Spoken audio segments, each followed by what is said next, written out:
जय हिंद। अब पढ़ेंगे हम लोग संस्कार उपन्यास का चौथा भाग, जिसमें संस्कार उपन्यास का तीसरा अध्याय है, जिसका हम अध्ययन करेंगे। तो लीजिए शुरू करते हैं। सब ब्राह्मण परिजातपुर चले गए थे। प्राणेशाचार्य जी ने कुछ द्रवित होकर चंद्री को बैठने के लिए कहा।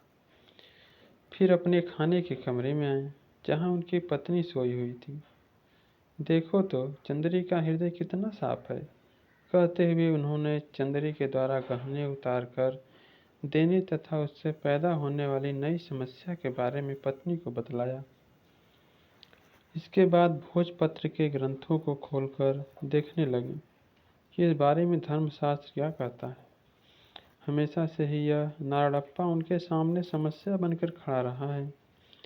उन्हें भी जीत थी कि देखें, अग्रहार में अंतिम विजय उनके सनातन धर्म और उनकी तपस्या की होती है या नारड़प्पा के राक्षसी स्वभाव की।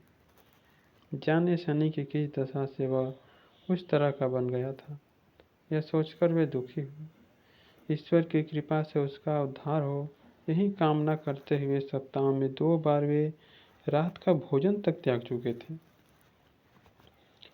उनके हृदय में उसके लिए पश्चाताप की भावना या स्नेह का कारण था उसकी माँ को दिया हुआ अपना वचन।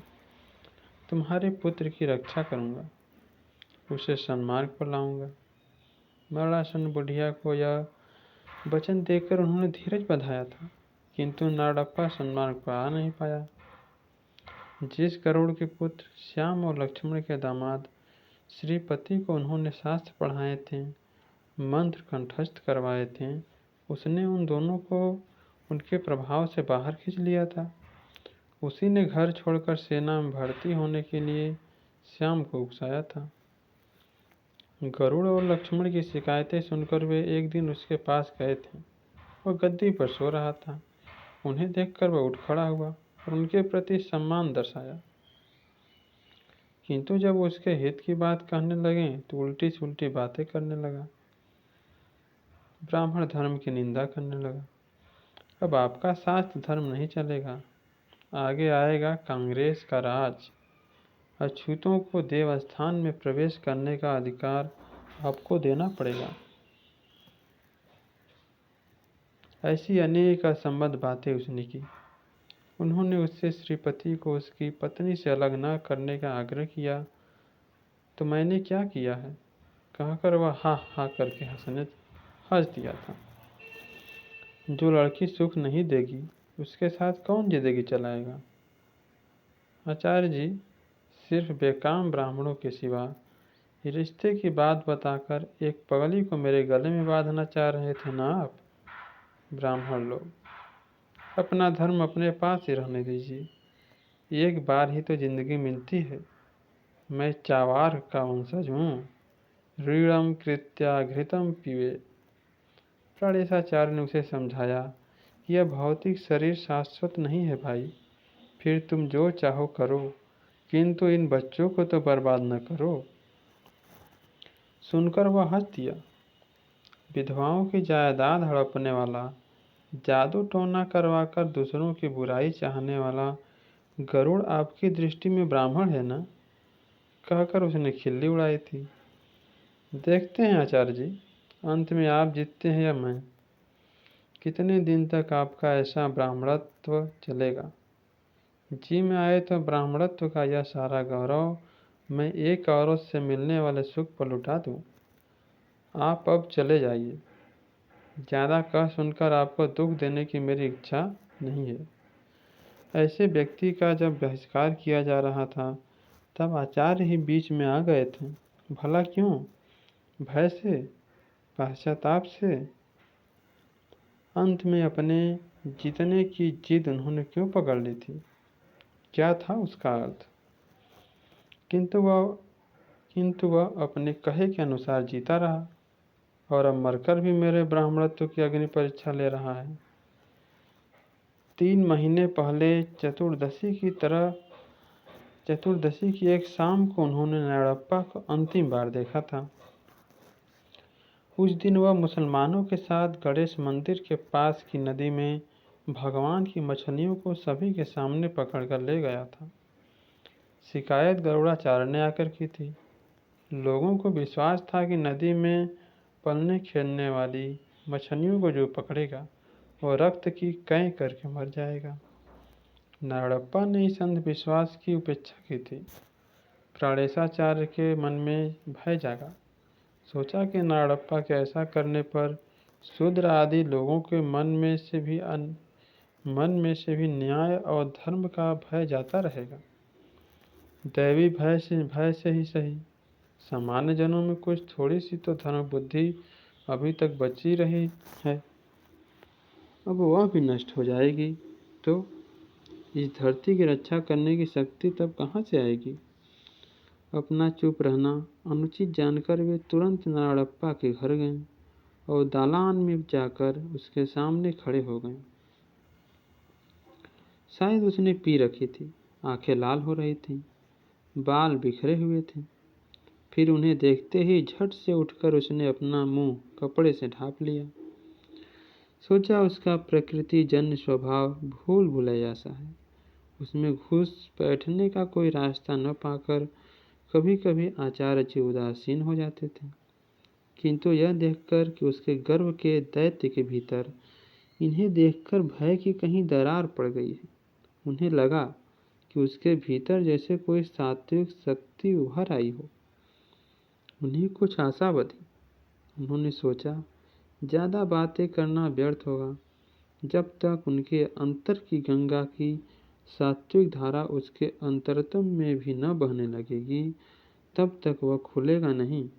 फिर भी पवित्र गरुड़ के झपट्टे की भांति उसे जर्जरित करके उसके भीतर के अमृत को बाहर निकालने की उनमें एकाएक कामना जगी। उन्होंने कठोरता से उसकी तरफ देखा। उनकी दृष्टि ऐसी थी कि सामान्य पापी डरकर या लज्जित होकर जमीन में छिप जाता।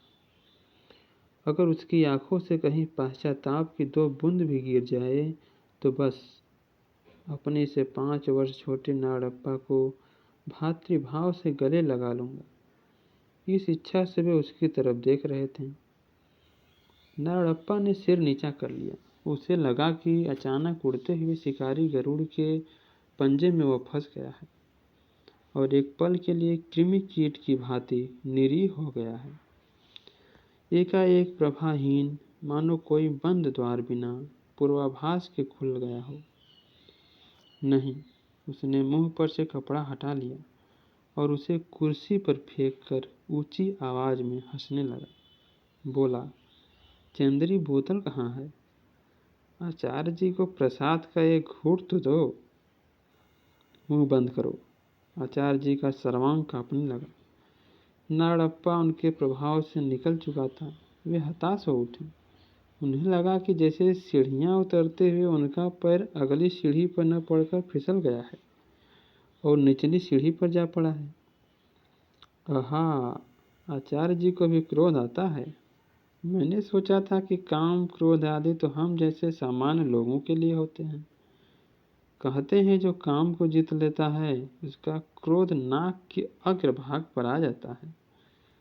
दुर्वासा, पाराशर, भृगु, बृहस्पति, काश्यप सभी ऋषि तो महाक्रोधित हैं। चंद्री बोतल कहाँ है? हाँ, आचार्य जी साथ ही कैसे कामुक लोग थे वे। उन्हीं के चरण चिन्हों पर मैं चल रहा हूँ। क्या नाम था उनका जिन्होंने नाव में ही सील भंग करके उस मछुआरिन को सदा के लिए सुरभित कर दिया था? उन्हीं ऋषियों के वंशज अग्रहार के इन बेचारे ब्राह्मणों को तो देखो। नाड़प्पा, जुबान बंद करो। चंद्री बोतल नहीं लाई। गुस्से से नाड़प्पा खुद ऊपर गया। बोतल लाकर उसने गिलास में शराब ली।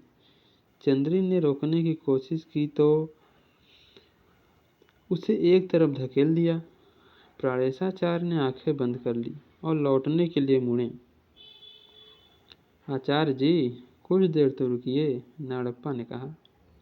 इस समय चले जाने पर वे डरपोक न कहलाएं।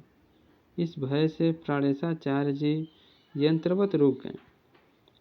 शराब की बू असहनीय थी। सुनिए, कहकर नाड़प्पा ने एक घूंट शराब पी और सहारत से हंसते हुए बोला, देखें आखिर कौन जीतता है, मैं या आप। मैं ब्राह्मणत्व का नाश करके ही हटूंगा, लेकिन मुझे दुख इस बात का है कि विनाश के लिए इस अग्रहार में आपके अतिरिक्त कोई दूसरा ब्राह्मण ही नहीं रहा। गरुड़, लक्ष्मण, दुर्गा भट्ट, हा हा हा, ये ब्राह्मण हैं। यदि मैं ब्राह्मण बना रहता तो आपके गरुड़ाचार्य अब तक मुझे आचमन के साथ ही लील चुके होते, और जायदाद के लालच से गंदगी में पड़े सिक्के को जीभ से चाटकर उठा लेने वाला वह लक्ष्मण,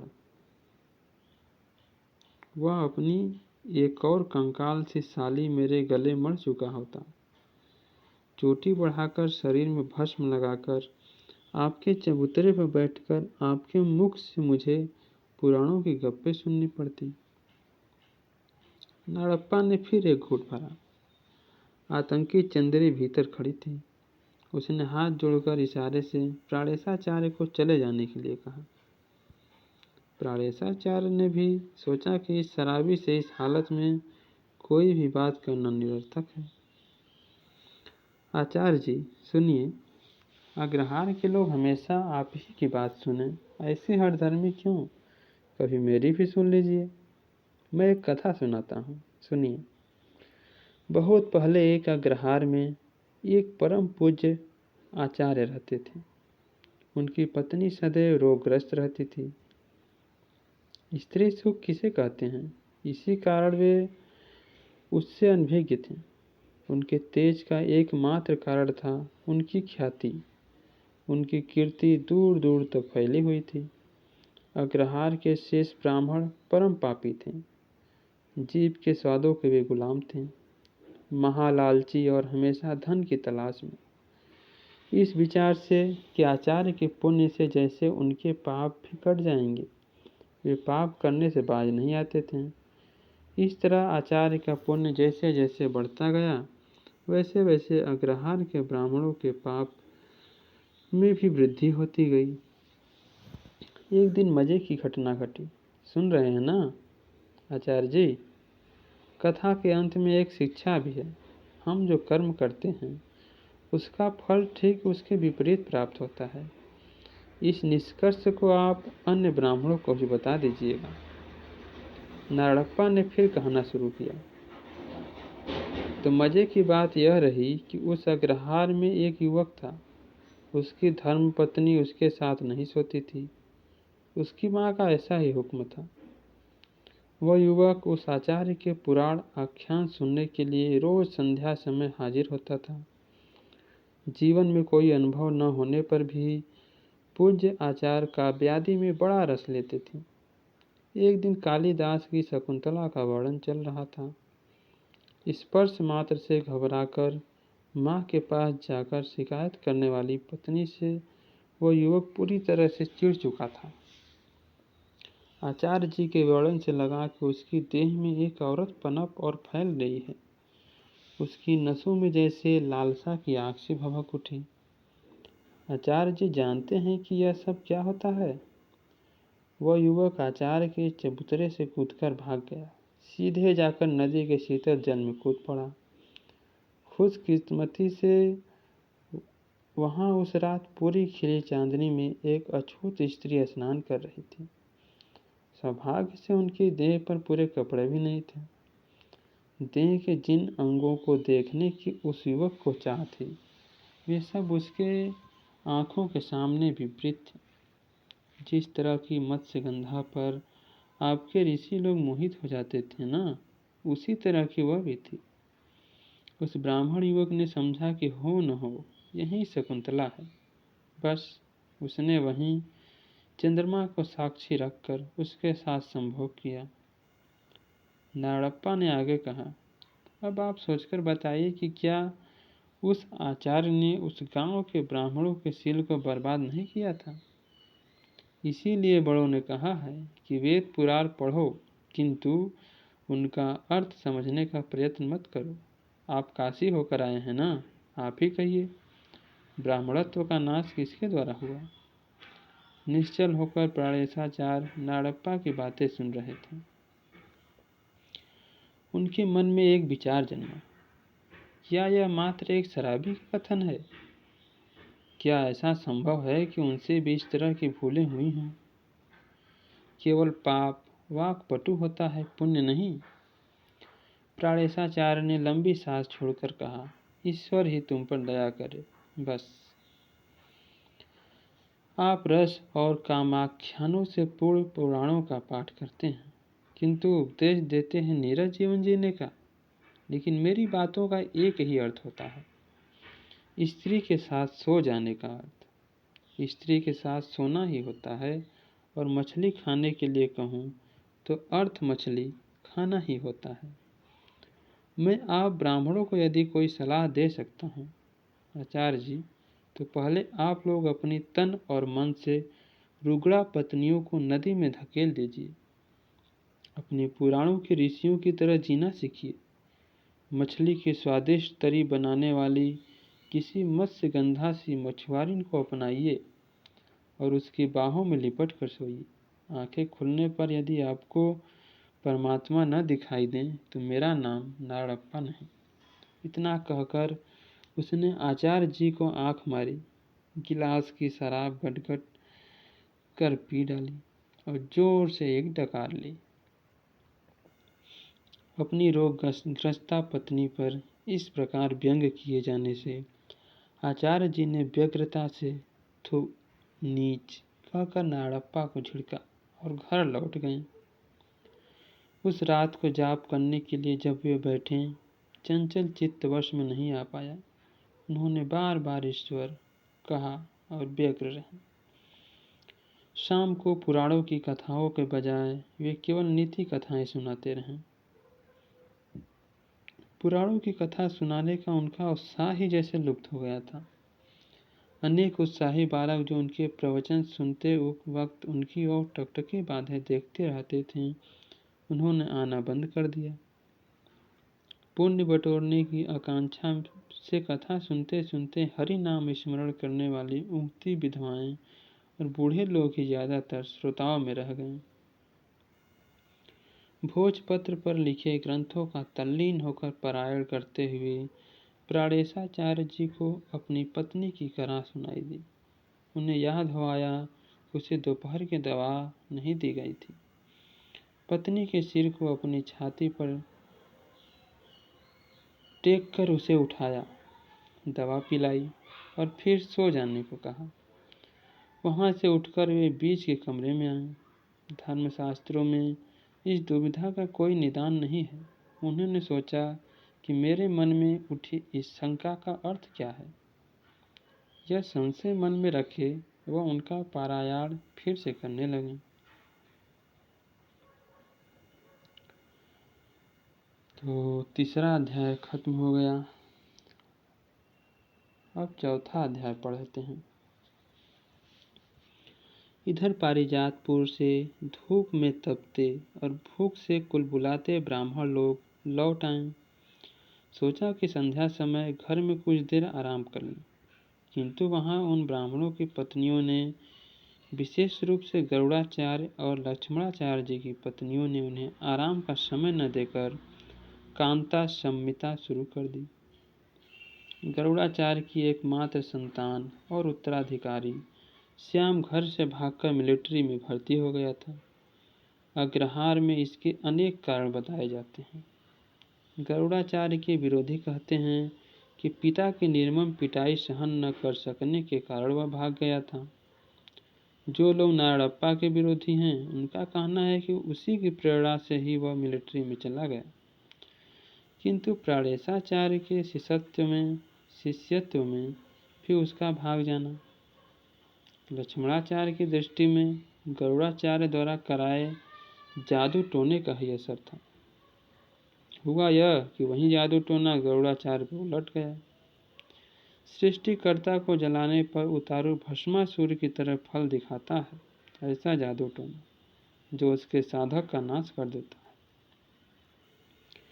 लक्ष्मणाचार्य की पत्नी अनसुया अपनी मां का कुल कलंकित हुआ देखकर दुखित होती और इसका दोष गरुड़ को देती। गरुड़ यदि जादू टोना नहीं करवाता तो सतकुल में उत्पन्न नाड़प्पा गलत राह क्यों पकड़ता और जातिच्युत क्यों होता। चांडाल नाड़प्पा की प्रेरणा से उसका बेटा बिगड़ा, यह सोचकर गरुड़ाचार्य की पत्नी सीता देवी अन्न जल त्याग कर रात दिन बेटी की प्रतीक्षा करती रहीं। अंत में 3 महीने बाद श्याम की एक चिट्ठी मिली तो पता चला कि वह पूना में मिलिट्री में भर्ती हो गया है और एक अनुबंध पर हस्ताक्षर कर देने के कारण 600 रुपये दिए बिना वहां से छुटकारा भी नहीं पा सकता। रास्ते में नाड़प्पा को रोककर सीता देवी ने उस दिन उसे खूब गालियां सुनाई। फिर पुत्र को पत्र लिखकर अनुरोध किया कि कभी मांसाहार न करना और संध्या बंदन और स्नान आदि कभी न छोड़ना। पुत्र की सद्बुद्धि के लिए वह शुक्रवार के दिन रात का भोजन भी नहीं करती थी। गरुड़ाचार्य ने दुर्वासा की तरह कुपित होकर कहा, मेरे लिए तो वह मर गया समझो, अब वह इधर झांका तो उसका सिर फोड़ दूंगा। वे इस तरह उछले मानो उन्हें लाल चींटियां काट रही हों। अपने पति की सहनशीलता को बढ़ाने और उनका पुत्र पर प्रेम भाव बने रहने के लिए सीता देवी रोज तुलसी की पूजा और शनिचर की रात को उपवास करने लगी। जलती आग में घी डालते हुए माधुओं से द्वेष रखने वाले दुर्गा भट्ट ने कहा, मिलिट्री में स्नान संध्या बंदन कोई नहीं कर सकता, वहाँ तो जबरन मांस खिलाते हैं। यह सुनकर गरुड़ाचार्य सिर भी न उठा सका। सीता देवी घर लौटी। यह सोचकर वह खुश थी कि यदि चंद्री के गहने उन्हें मिल गए तो बेटे को मिलिट्री से वापस छुड़ा लाने में सुविधा हो जाएगी। धर्मशास्त्र के अनुसार उसके पति को ही नाड़प्पा के शव संस्कार का अधिकार होगा। यदि उसके पति से पहले ही लक्ष्मणाचार्य मान गया तो यह छूत छात न मानने वाले पारिजातपुर के लोगों ने स्वीकृति दे दी तो बस यही बड़ी चिंता थी।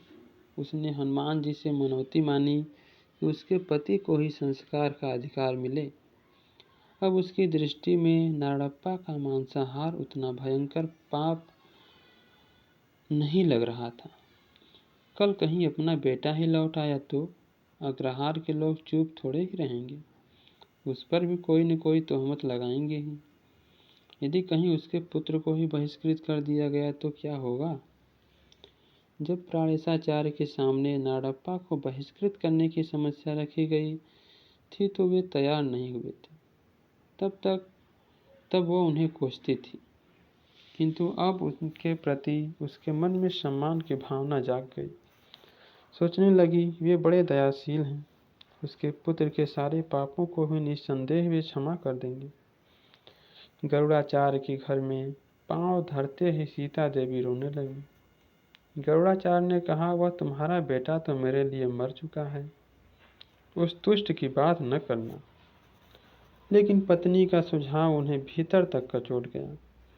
सब कुछ नष्ट हो जाने दो, चाहे पुत्र भी गर्त में गिरे, किंतु वे अपने ब्राह्मणत्व को नष्ट करने के लिए तैयार नहीं थे। फिर भी यदि प्राणेशाचार्य अनुमति दे दें, सब कुछ सरल हो जाएगा। उनकी मृत्यु के पश्चात उनका क्रियाकर्म और पिंडदान और उनकी आत्मा को शांति प्रदान करने वाले पुत्र को मिलिट्री से छुटकारा दिलाने में भी आसानी हो जाएगी। यद्यपि गरजकर पत्नी से उसने कहा, ऐसा नहीं हो सकता, चुप रहो। लेकिन गरुड़ाचार्य चोरों की तरह निकलकर प्राणेशाचार्य के घर चला गया। आंगन में चंद्री बैठी थी। उसे अनदेखा करके वह दालान में आ गया। आचार्य भोजपत्र पर लिखे शास्त्र पढ़ते हुए बैठे थे। बोले, बैठो गरुड़, सुना है कि पारिजातपुर वाले धर्मशास्त्र में लिखे अनुसार संस्कार करने के लिए तैयार हैं। एक तरह से उनका कहना उचित भी है। वे फिर भोजपत्र उलटने लगे। गरुड़ ने खखाकर कहा, मनुस्मृति क्या कहती है आचार्य जी। आचार्य ने सिर हिलाकर बतलाया कि वे इस बारे में कुछ निश्चय पूर्वक नहीं जान पाए हैं। धर्मशास्त्रों में क्या है जो आप नहीं जानते।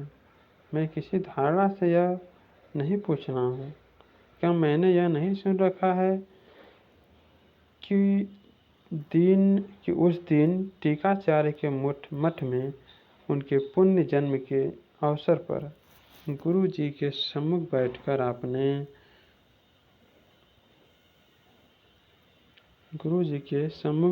आपने व्यास राय मठ के महापंडितों के साथ चर्चा की थी। बिंबोसी प्रतिबिंबोसों की व्याख्या माध्व मत के अनुसार करने को जब आपने कहा तो वे घबरा गए। उस दिन का सहभोज 4 घंटे तक चला।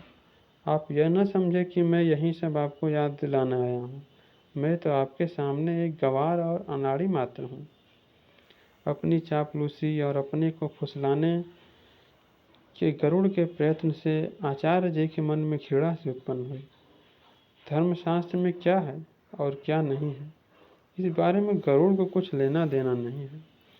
वह तो चाहता है कि उनके मुख से केवल हाँ निकल जाए तो बस, दूसरे लोग फिर कोई दोष नहीं दे।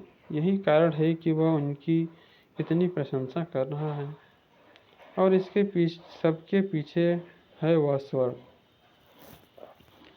नाड़प्पा ने कहा भी था, उदारता का फल ठीक उसके विपरीत होता है। अब तो केवल धर्मशास्त्र जो कहेगा उसी का दृढ़ता से पालन कराना होगा। यह तो हो ही नहीं सकता कि त्रिकाल ज्ञानी ऋषियों ने इसके बारे में कुछ कहा ही न हो। गरुड़ की बातों की ओर ध्यान न देकर आचार्य पढ़ने में दत्तचित्त हैं। आचार्य जी, आप ही ने तो कहा था कि वेदांत का अर्थ तत्व विचार का अंत होता है, तो वेदांत में इसका उत्तर न होना क्या कभी संभव है? अग्रहार में एक ब्राह्मण का शव पड़ा है और गांव के सारे ब्राह्मणों के लिए विधि नियमों का पालन करने में अड़चन पैदा हो गई है। तब तो भोजन करना भी संभव नहीं है, लेकिन इसलिए भी मैं यह प्रश्न नहीं उठा रहा हूँ। प्राणेशाचार्य फिर भी मौन रहे। सोचने लगे, गरुड़ मेरे बताए वेदांत पुराण के उद्धरण ही मुझे सुना रहा है। कारण वही सोना। कैसा है मनुष्य का मनोरथ। आपने जो कुछ कहा था वह सच ही लगा था मुझे। उसके ब्राह्मणत्व त्याग देने से भी उसे ब्राह्मणत्व ने नहीं त्यागा था। हमने उसका बहिष्कार भी नहीं किया था। यदि बहिष्कार कर देते तो वह मुसलमान हो जाता और हम सब लोगों को अग्रहार छोड़कर जाना पड़ता। धर्मशास्त्र के कथनानुसार ही काम होगा, इसका मैं निश्चय कर चुका हूँ। गरुड़। उसे चुप करने के लिए उन्होंने सिर उठाकर उसकी तरफ देखा, फिर पढ़ने में जुट गए। यदि धर्मशास्त्र में कोई उत्तर नहीं मिले तो मैं यह नहीं कह रहा हूँ कि उत्तर मिलेगा ही नहीं। आपने पहले भी कहा है कि आपद धर्म नाम की कोई स्थिति होती है। किसी के प्राणों की रक्षा के लिए यदि गो मांस खिलाना ही पड़ जाए तब भी कोई पाप नहीं लगता। यह बात आप ही ने तो कही थी ना। आपने ही बताया था कि एक बार जब अकाल पड़ा था तो भूख से पीड़ित होकर जीवन रक्षा को परम धर्म मानकर ऋषि विश्वामित्र मरे कुत्ते के मांस को खाने लगे थे। मैं समझ गया हूँ गरुड़, अब तुम अपने मन की बात कहो साफ साफ। थक कर प्राणेशाचार्य ने भोजपत्रों को बंद कर दिया। कुछ नहीं, गरुड़ ने कहा और निगाह नीची कर ली। फिर आचार्य जी को दंडवत प्रणाम करके वह उठ गया। श्याम को मिलिट्री से छुटकारा न दिलवाया तो मेरा दाह संस्कार कौन करेगा आचार्य जी, यदि आप अनुमति दे दें तो। अभी वह यह कह ही रहा था कि लक्ष्मणाचार्य वहां आकर खड़ा हो गया। उसकी बहन के गले के गहने किसी और के हो गए और इसी कुलटा के कारण मेरी बहन आखिर मरी भी। ऐसा सोचकर रोती हुई लक्ष्मणाचार्य की पत्नी अनुसुया घर आई थी। अब वह धीरे धीरे नारड़प्पा की मृत्यु पर आंसू बहाने लगी थी। कुछ भी हो, था तो वह अपने मामा का पुत्र ही न। मामा और बहन जीवित होते और वह गरुड़ जादू टोना न करवाता तो अपना नारड़प्पा इस तरह मति भ्रष्ट न होता। इसने इतना सारा सोना दूसरों के हवाले न किया होता तो आज इस तरह अनाथ असहाय बना न पड़ा सड़ता। वह जोर जोर से रोने लगी। उसने कुछ भी किया हो, किंतु मैं खून के रिश्ते को कैसे नकार दूं भगवान। वह दीवार से टिक कर बैठ गई और आंसू बहाने लगी। अचानक तभी मोटी बेड़ी कानों में बालियां और नाक में फूल, माथे पर पड़ी लंबी सी कुमकुम बिंदी, नाटे कद की मोटी उसकी पुत्री लीलावती दिखाई दी तो उसकी छाती पर फिर जैसे पत्थर आ पड़ा। श्रीपति ने क्या कुछ कहा था कि कब लौटेगा? 10वीं बार अनुसुईया ने लीलावती से प्रश्न किया। लीलावती ने कहा नहीं। उसने अपनी अनाथ बेटी श्रीपति से ब्याह दी थी, किंतु अपने ही लाड़प्पा ने उसकी बुद्धि भ्रष्ट कर दी। वह उनके लिए अपने ही अंडे खाने वाले सांप के समान बन गए। न जाने उसने उसके दामाद की खोपड़ी में क्या भर दिया था। श्रीपति महीने में 2 दिन भी घर में नहीं रहता था। यक्षगान की नाटक मंडली के साथ गांव-गांव घूमता रहता। पारिजातपुर के युवकों के साथ दोस्ती बढ़ा ली। दुर्गा भट्ट की पत्नी से मालूम हुआ है कि वहाँ की 2-1 वेश्याओं के यहाँ भी जाता है। सबकी आंख बचाकर नाड़प्पा के घर भी गया था श्रीपति। वह तभी जान गई थी कि अब अनर्थ होगा, बुरे मार्ग पर चल पड़ा है। वह वहाँ उसने क्या पिया, क्या खाया होगा, भगवान ही जाने। उस चंद्री के जाल में फंसने से कोई बच भी तो नहीं सकता। दामाद को रास्ते पर लाने के लिए अनुसुईया ने अपनी बेटी को समझाया था कि अपने पति की कामुक लालसा कभी पूरी न करना। इस तरह टांगें सिकोड़ लेना और सोने का बहाना बनाए रखना। कुछ समय तो आने दो उसे। लीलावती ने वैसा ही किया। रात में पति के निकट आते ही वे कचोट रहे हैं, दबोच रहे हैं, कहती हुई रोती हुई वह अपनी माँ की बगल में आकर सो जाती। लेकिन इस सब के बावजूद भी श्रीपति में कोई सद्बुद्धि नहीं जगी। पति उसकी इच्छा के अनुसार नहीं चल सका। श्रीपति ने चोटी कटा डाली और पश्चिमी ढंग से बाल बढ़ा लिए। दक्षिण में प्राप्त पैसों से एक टार्च खरीद ली और शाम के समय मुंह से सीटी बजाता हुआ अग्रहार के चक्कर काटने लगा। लक्ष्मणाचार्य ज्वर के कारण दुबला हो गया था। आंखें धंस गई थीं, जैसे शेष दिन गिन रहा हो। फिर आज धूप और भूख के कारण उसमें बहुत कमजोरी आ गई थी। जैसे ही घर में आकर बैठा, अनुसुईया उसे उकसाने लगी। नाड़प्पा मेरे मामा का बेटा था। वो जितना भी जाति भ्रष्ट हो गया हो, यदि उसके शव को क्षुद्र छुएंगे तो मैं अपने प्राण त्याग दूंगी। प्राणेशाचार्य बहुत कोमल स्वभाव के हैं। गरुड़ तो गांव को बर्बाद करने पर तुला है। वह आपकी तरह भोले स्वभाव का नहीं। यदि उसने शव संस्कार की आज्ञा प्राप्त कर ली तो वह सोना गहने सारे सीता देवी के हाथ आ जाएंगी, जिसके पांव पहले ही जमीन पर नहीं पड़ते हैं। उनकी विपरीत बुद्धि से ही तो उनका बेटा भागकर सेना में भर्ती हो गया है। अब ये लोग मेरे दामाद के बारे में, मेरे मामा के पुत्र नाड़प्पा के बारे में भला बुरा कहते हैं, किंतु क्या भरोसा है कि उनका बेटा श्याम कर्मकांड रीति पद्धति का निर्वाह कर ही रहा है। कहीं गरुड़ प्राणेशाचार्य के पास जाकर उन्हें राजी न कर लें। आप भी जाइए। आप यहाँ औधे पड़े हैं और वह वहाँ जा खड़ा हुआ होगा। क्या मैं यह नहीं जानती? यह कहते हुए अनुसुईया बाहर आई और गरुड़ाचार्य के घर के आगे पीछे की ओर देखकर उसने अपने पति को जबरदस्ती घर से बाहर भेज दिया। भगवान कृष्ण के एक संगी ब्राह्मण कुचेल की तरह हीन छीड़ लक्ष्मणाचार्य को कहीं बैठा देखकर गरुड़ाचार्य को बड़ा क्रोध आया। मानो शिव की पूजा के वक्त बीच में कोई भालू आ टपका। हाँफते हुए, तोंद को एक हाथ से मानो थामे हुए और दूसरे हाथ को जमीन पर टेक कर वह ऐसे देखने लगा जैसे उसे अभी समूचा निगल लेगा। उसके मन में इच्छा हुई कि उसे कंजूसों का बाप, अपनी माता तक को धोखा देने वाला, कानी कौड़ी को दांतों से पकड़ने वाला और जाने क्या क्या कह डाले, किंतु प्राणेशाचार्य की उपस्थिति के कारण वह गम खा गया। 1 चम्मच तिल का तेल भी न खरीदने वाला अधम ब्राह्मण है वह। कौन नहीं जानता इसे अग्रहार में। पत्नी जब तेल मलकर नहाने के लिए इसे कहती है तो सुबह सुबह ही 4 मील दूर कोंकणी की दुकान पर पहुंच जाता है।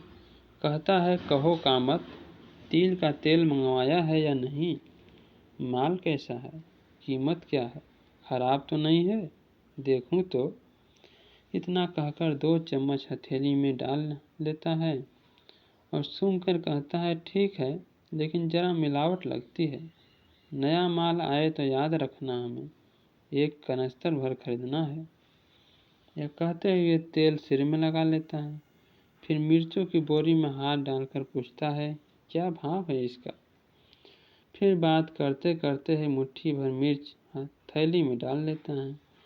वहाँ से सीधा चलकर सड़े की दुकान पर आता है और कहता है, उस कामत की दुकान पर तो सभी कुछ महंगा है।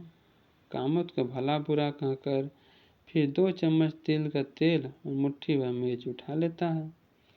वहाँ से घर लौटता है। रसोई बनती है। फिर उसके बाग में जाकर केले के पत्ते तोड़ लाता है। उनको धूप में सुखाकर दोने बनाता है और बेचकर 2-4 पैसे कमाता है। यज्ञोपवीत बना बेचकर भी कुछ बना लेता है। गिद्ध की तरह भोजन के न्योते की प्रतीक्षा करता है। अब गहनों पर इसकी नजर गड़ी है। कुछ भी हो, ऐसा करना होगा कि वह इस लूट को हथिया न ले। नारायण नारायण कहकर लक्ष्मणाचार्य ने लंबी सांस छोड़ी, पसीना पोंछ लिया और आंखें बंद करते हुए कहा, आचार्य जी, धर्मशास्त्र के अनुसार कोई बाधा न हो तो शव संस्कार करने में मुझे कोई आपत्ति नहीं है। कुछ भी हो, वह मेरा साढ़ ही था ना। आपकी सहमति होगी तो शव संस्कार का अधिकार मेरे अलावा किसी और को नहीं मिल सकता। इतना कहकर उसने अपनी आंखें बंद और खोल ली। गरुड़ाचार्य हैरान हो गया। सोचने लगा कि अब इस तर्क का क्या जवाब दे। शव संस्कार का अधिकार बेशक तुम्हारा ही है, इस बारे में मुझे कुछ नहीं कहना। तुम ही इसे संपन्न करो। आखिर औरों के पाप ढोने के लिए ही तो हम ब्राह्मणों का जन्म हुआ है।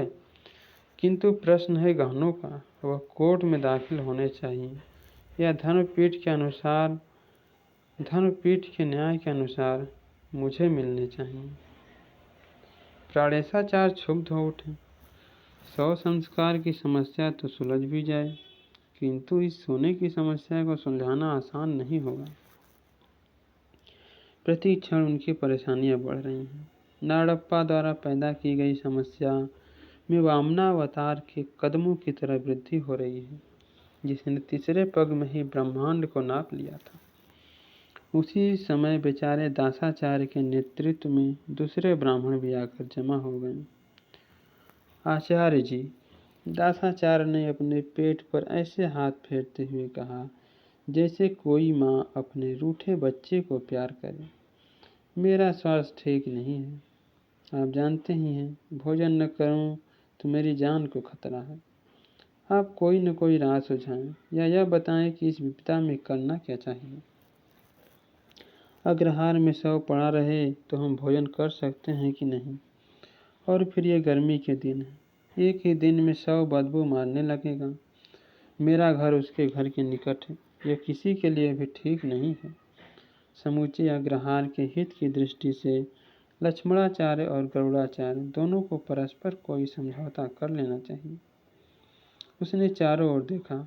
नाड़प्पा के मन में जिस तरह काम भावना सदैव प्रबल रहती थी, उसी तरह दासाचार्य को सदा भूख सताती रहती थी। भूख इस समय उस पर हावी थी और उसकी दृष्टि को उदार बना रही थी। उसने धैर्यपूर्वक कहा, आप कुछ कहिए तो आचार्य जी, आपका कथन वेद वाक्य के समान प्रभावी होगा। हमें न स्वर्ण चाहिए न कुछ और। आप आदेश दीजिए, हम चारों इसी क्षण शव को उठा ले जाते हैं और दाह संस्कार कराते हैं। आप उस सोने से हनुमान जी की मूर्ति के लिए एक मुकुट बनवा दें और हमारी ओर से उन्हें अर्पित कर दें। प्राणेशाचार्य के भीतर जैसे एकाएक प्रेरणा जगी।